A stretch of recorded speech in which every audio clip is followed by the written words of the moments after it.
बिस्मिल्लाहिर्रहमानिर्रहीम, अस्सलाम वालेकुम। अपने वीडियो के शुरू में ही मैं उन बच्चों को नसीहत करूंगा, उन लोगों को नसीहत करूंगा कि जो सिर्फ लेवल के लिए आए हैं वो ढूंढ ढांड के लेवल निकालें यहाँ पर और चले जाएं, क्योंकि ये उनके लिए फालतू बातें होंगी जो कि मेरी नज़र में बेइंतहा कीमती बातें होती हैं, जो कि मैं बच्चों को समझा रहा होता हूँ। बात ये है कि वो फिर कमेंट करते हैं, अच्छा नहीं लगता, एक जो है वो एक अच्छा एटमॉस्फेयर नहीं पैदा होता। बहरहाल ये मेरे प्यारे प्यारे बच्चों, एक बात याद रखिएगा, आपने वकील तो बहुत सारे देखे होंगे।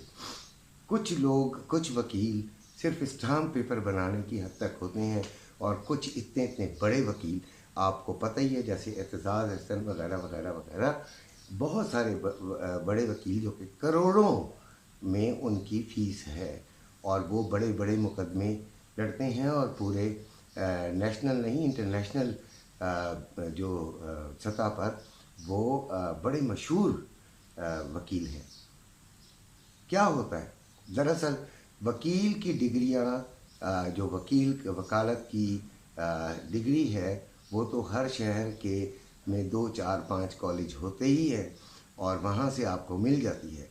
डिग्री ले लेना, तालीम ले लेना एक कामयाब वकील बनने की ज़मानत नहीं है। यानी कि फिर क्या चीज़ है, वो है उसका, हर पेशे का एक करैक्टर होता है, एक उसका जो है अंदर से क्वालिटी होती है, उस डिग्री में समो जाने की, और उसके बाद उसका कॉन्फिडेंस और उसका बहुत सारे क्वालिटीज़ जो हैं वो उसको आगे बढ़ा देती हैं। डॉक्टर्स को देख लीजिए, कुछ छप्परों में बैठ के दवाइयाँ दे रहे हैं और कुछ इंटरनेशनल फेम के मालिक हैं। तो ये तमाम चीज़ें जो हैं वो आपके सामने हैं। सीखिए, ज़रूर सीखिए ट्रेडिंग, लेकिन सबसे पहले अपने अंदर क्वालिटी पैदा कीजिए कि आप ट्रेडिंग कर सकते हैं। ये मेरा आपको जो है वो मशवरा है। ग्रुप मौजूद है, जिसने आना हो ज़रूर आए, और इंशाल्लाह उसका हम इसी तरीके से उससे बातें कर कर के भी उसको ट्रेडर बना देंगे। अच्छा, सबसे पहले तो मैं फंडामेंटल्स पे जाता हूँ कि आज क्या है। 11 बजे दिन को ब्रिटेन के सीपीआई ईयरली नंबर हैं, बहुत इंपॉर्टेंट है, और फिर ब्रिटेन के कोर सीपीआई ईयरली नंबर हैं। फिर 7 बजे एग्जिस्टिंग होम सेल्स है यूएसए की। ये ज़रा माइनर सी इम्पॉर्टेंट है, बट इम्पॉर्टेंट, क्योंकि USA is important, you know very well. और 11 बजे जो है खौफनाक एंड मोर खौफनाक एफओएमसी मीटिंग मिनट्स है। लिहाजा इन टाइम्स में थोड़ा सा ख्याल कीजिएगा। गोल्ड इस वक्त जब मैं बना रहा था तो 2419 पर था, और वही रेट चल रहा है आपका 2,43,700 कुछ चल रहा था। ये आपको मैं एक बात बता दूं बच्चों, कि आज के दिन गोल्ड को मैं नीचे की तरफ जाता हुआ देख रहा हूँ। ये फिज़िकल गोल्ड वालों से बात कर रहा हूँ। देखें, बात ये है कि आपने इसका रंग 2,45,000 का भी देख लिया है, वाकई बहुत हाई रेट था। अब 2,45,000 से जब ये 2,43,000 पे आया हुआ है, तो कई लोग खामोशी से बैठ गए कि नहीं, इसने 2500 टापना है।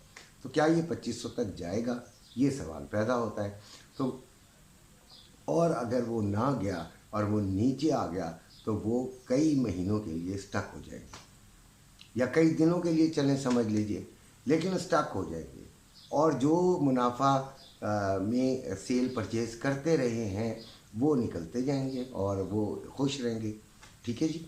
तो ये चीज़ें बड़ी काउंट करती हैं। मुझसे बहुत हाई रेट्स पे भी मेरे ग्रुप के बच्चों ने भी, और बहुत सारे मुझे कॉल्स और इस तरह एसएमएस आते हैं, सॉरी व्हाट्सएप पे मैसेजेस आते हैं, जिसमें मैं बिल्कुल वो हो जाता हूँ कि मैं क्या बताऊँ इनको, इतने हाई रेट्स पे कैसे परचेजिंग हम कर लेते हैं।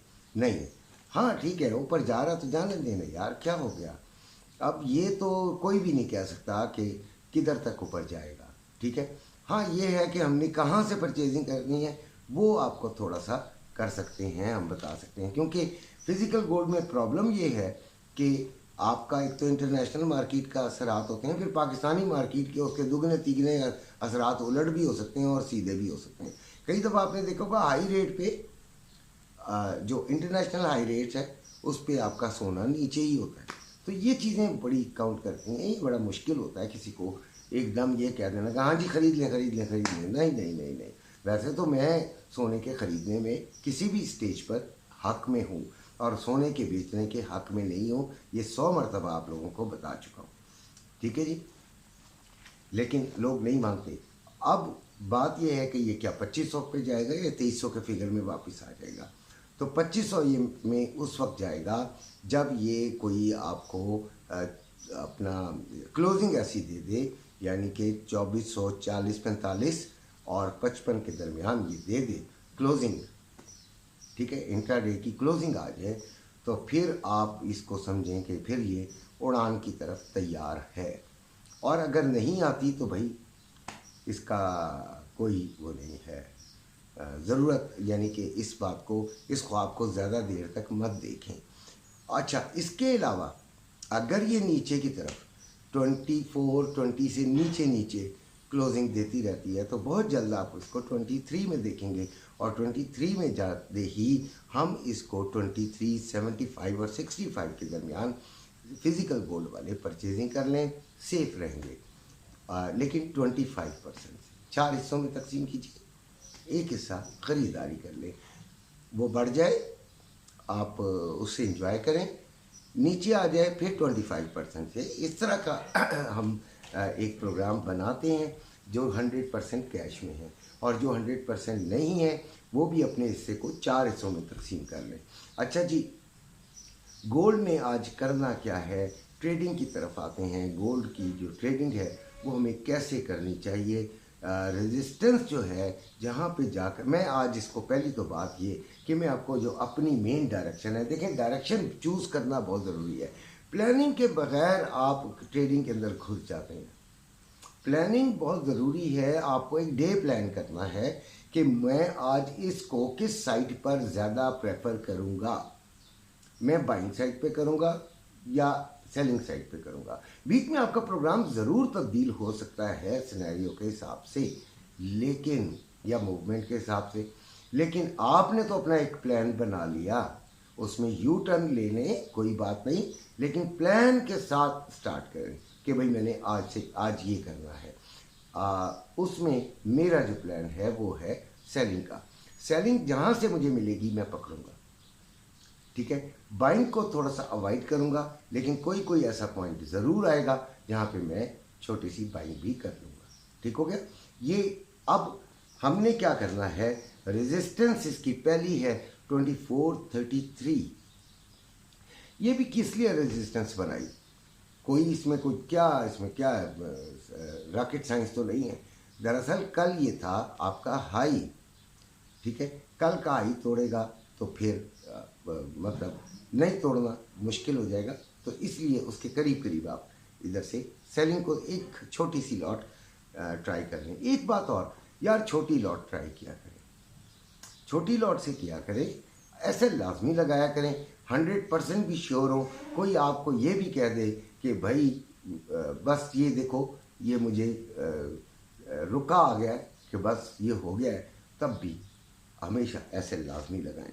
24, 41 और 43 के दरमियान दूसरी बड़ी रेजिस्टेंस है, दैट इज़ द पॉइंट। ये है असल रेजिस्टेंस जहाँ पे आपको काम करना है, ठीक है। और यहाँ से सेलिंग कुछ सिक्योर लगती है। उसके बाद 24, 52 टू 55, भाई ये एक सेफेस्ट जगह लगती है, लेकिन अगर ये इससे ऊपर चली गई तो फिर बेड़ा गर्क, फिर ये बेड़ा गर्क कर देगी मार्केट का। फिर आप ख्वाब देख सकते हैं किसका, 2500 का, यानी 2500 में जा सकती है। अब आते हैं सपोर्ट की तरफ, तो 2415 से 2412 ये सपोर्ट कल भी रही, इसीलिए आज भी गिनवा दी गई। फिर 2402, ठीक है, 2402 और 2400, ठीक है, ये आपने सपोर्ट रखनी है। अगर तो ये 2400 को तोड़ गई तो 2400 एक बड़ा एक ऐसा पॉइंट है जिसके बाद बायर्स डिसअपॉइंट हो जाएंगे, मायूस हो जाएंगे। वो कहेंगे ओहो 2400 से नीचे चली गई है, चाहे वो 2-3 पॉइंट से नीचे जाए, लेकिन जब वो नीचे चली जाएगी तो उनका तमाम एतमाद शेक हो जाएगा और उसके बाद इसको नीचे ही जाना है, उसके बाद इसको नीचे ही जाना है। अगर एक भी कैंडल यहाँ पे ओपन एंड क्लोज हो गई तो फिर आप इसको नीचे की तरफ ही देखिएगा। 75 पहला पड़ाव 63 to 65 दूसरा पड़ाव, ये बात जहन में रखिएगा। तो मैंने आपको दोनों रास्ते बता दिए हैं, लेकिन मेरा जो रास्ता है वो है आपका सेलिंग का। अच्छा, अब मेरे ग्रुप में ये बात होती है कि हमने कैसे मैं कुछ भी नहीं सिखा सकता, मैं किसी काबिल हूँ ही नहीं, लेकिन जो चीज़ मैं सिखाता हूँ जो करैक्टर बनाना, उस ट्रेडर को अपना करैक्टर कैसे बिल्ड करना है, अपने अंदर वो कैसे क्वालिटीज़ पैदा करनी है, वो तमाम चीज़ें सारा दिन मैं अपने ग्रुप में बताता रहता हूँ विद द ट्रेड्स और लेवल्स के साथ साथ। कहीं पे भी यू टर्न ले लेता हूँ, कोई मसला नहीं है, इसमें कौन सी बात है।